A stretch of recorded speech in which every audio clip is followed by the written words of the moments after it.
Baik, pada video kali ini kita akan masuk kepada strategi regularisasi melalui penalty parameter. Jadi sebelum kita akan masuk ke bagian spesifikasinya, di sini adalah sebuah rumus yang menentukan bagaimana kita bisa mendefinisikan penalty untuk parameter. Di materi minggu lalu kita sudah membahas tentang fungsi objektif atau fungsi kerugian atau loss function yang didefinisikan dengan J. Lalu ada theta, theta merupakan parameter, X ini adalah data inputannya, Y ini adalah labelnya. Oke, jadi yang di sini J itu adalah fungsi objektif atau kerugian atau loss function yang belum diregularisasi. Nah, sedangkan di sini ada plus alpha omega theta, di theta ini adalah parameter. Omega ini merupakan fungsi penaltinya atau penalty term yang ingin kita lakukan terhadap parameternya. Jadi nanti parameternya itu akan kita coba batasi supaya tidak terlalu fit dengan datanya. Dan di sini ada kontrol hyperparameternya yang disebut dengan alpha, gitu ya.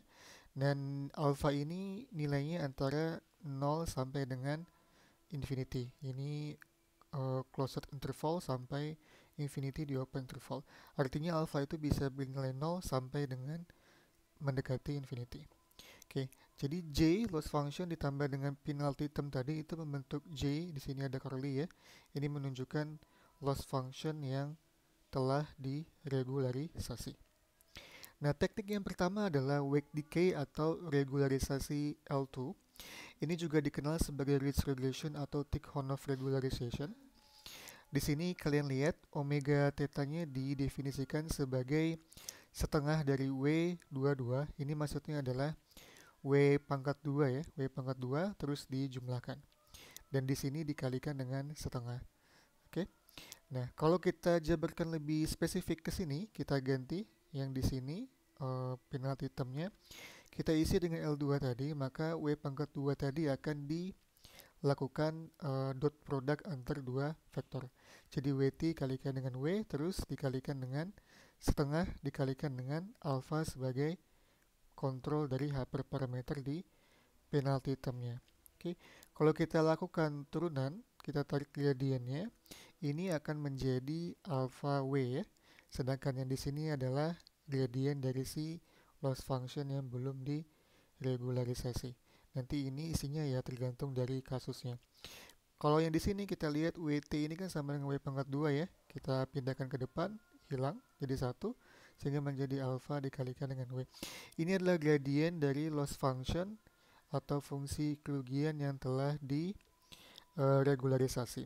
Ini kalau kita masukkan ke gradien descent untuk mengupdatekan bobot, ini kita lihat ini bobotnya W, itu dikurangi dengan epsilon. Epsilon ini adalah linear rate-nya ya, antara 0 sampai sekian. Terus dikalikan dengan gradien loss function-nya tadi.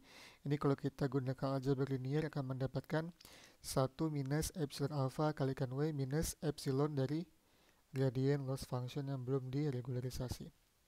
Nah, dari sini nampak bahwa selain kita kurangi bobot awal tadi dengan gradien loss function yang ada lalu dikalikan dengan kontrol parameter epsilon atau linear rate, itu juga kita melakukan penyusutan secara linear di bobot. Kalau kalian lihat di situ 1 minus epsilon alpha. Oke, jadi tergantung dari si epsilon dan juga si alfanya tadi dikurangi secara bertahap ya. Oke, kalau kita coba lihat di grafik, misal kita punya dua bobot, yaitu W1 dan W2. W theta ini merupakan nilai yang paling optimal untuk si loss function tanpa regularisasi ya. Dan di sini kalau kita lihat W yang optimal setelah diregularisasi itulah di bagian sini, menyentuh equilibrium antara si L regularisasi wake decay L2-nya dengan yang tanpa regularisasi. Jadi di L2 nom itu kita ingin mencoba membuat si weight-nya itu semakin lama semakin mendekati 0 kan. Karena semakin kita tambahkan W-nya jumlahnya kan semakin tinggi sehingga tujuannya untuk diminimalkan si W-nya tadi. Kita ingin mencoba push down ke bawah.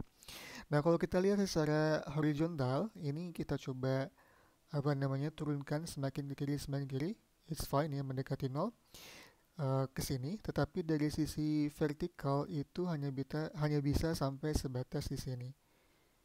Karena ini nanti akan kalau ke bawah lagi akan meningkatkan loss functionnya secara signifikan ya. Jadi di sini akan ketemu bahwa W optimal itu di bagian sini tidak sesuai dengan loss function tanpa ada yang diregularisasi. Oke, jadi ini mencoba menarik mendekati 0. Itu efek dari sisi visual. Terus untuk yang L1, kalau L2 tadi kita pangkatkan, terus dijumlahkan, terus dikalikan setengah. Kalau L1 ini adalah diabsolutkan lalu dijumlahkan. Oke, jadi fungsi definisi omega dari parameter tetanya itu seperti ini, ada 1 ya. Ini sebenarnya adalah jumlah dari absolut di WI. Oke. Ini kalau kita lihat di sini grafiknya ini seperti ini. Absolut ya, kalau misalnya kita masukkan plus 5, berarti hasilnya adalah 5. Kalau minus 5, berarti absolutnya adalah 5. Kalau kita lihat gradiennya, berarti kan antara positif atau negatif. X dengan minus X, kita tarik turunannya menjadi 1 atau minus 1.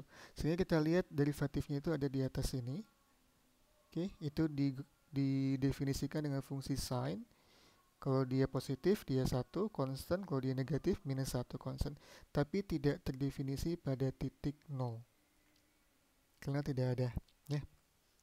Oke.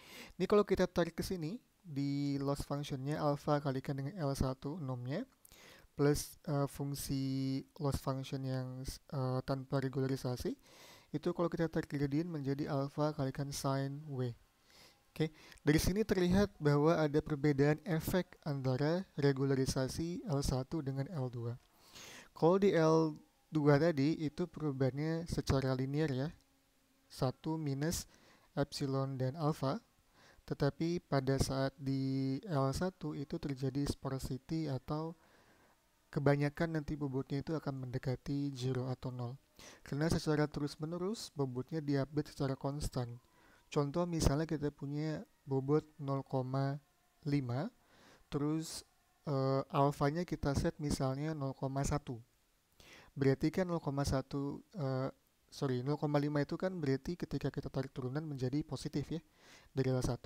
Berarti 0,5 dikurangi dengan 0,1 menjadi 0,4. Terus menerus dikurang seperti itu dia akan mendekati 0.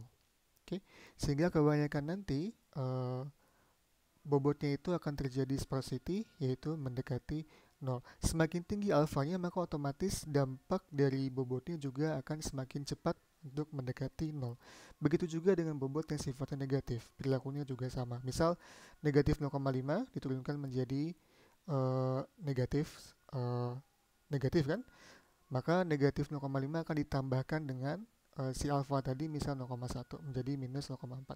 Begitu seterusnya. Sehingga efeknya konstan dan cukup cepat mendekati 0. Oke, itu perbedaan antara regularisasi L1 dan L2. Dan dari sini kita bisa melihat bahwa kita bisa melakukan modifikasi pada loss function atau fungsi kerugian untuk bisa mengontrol parameter agar tidak terlalu spesifik dengan data latih yang ada.